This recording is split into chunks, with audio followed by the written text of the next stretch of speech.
Well, first of all, it's great to be here in Berlin. I think we have our 29th Financial Services Conference is one of our flagship conferences in Europe, a great format with around 1,000 investors and 100 financial institutions presenting. And actually the mood is quite good.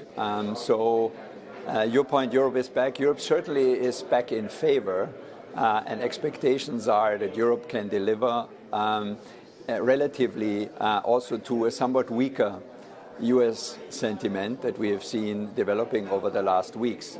So remains to be seen what actually then will be delivered, but clearly we have more interest from international investors in Europe in general and in Germany in particular.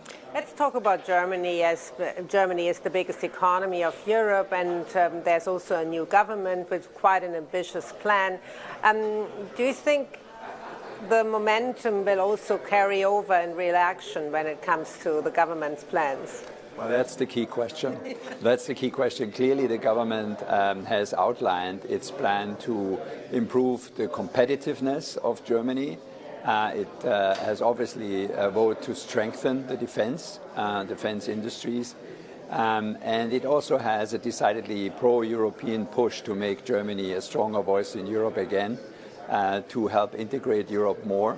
And the topic of tariffs has overlaid some of that and gained in importance. But when you look at their program with respect to energy, with respect to taxes, to bureaucracy, and to also digital reform, this government has laid out a quite ambitious plan. Now we're all watching how this plan now unfolds and what precisely are the measures that will be taken. But in general, this pro-business, pro-competitiveness push has created a quite good sentiment to start with.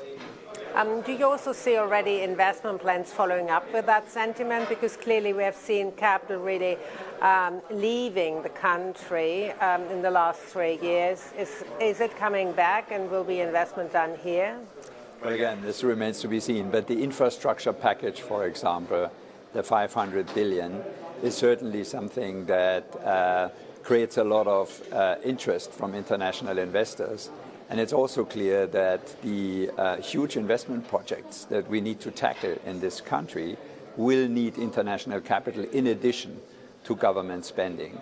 So looking at public-private partnerships, looking at efforts to join with the private sector has created a lot of demand and interest, and obviously that's the reason, and the mood is quite good here, and lots of investors are interested to pursue.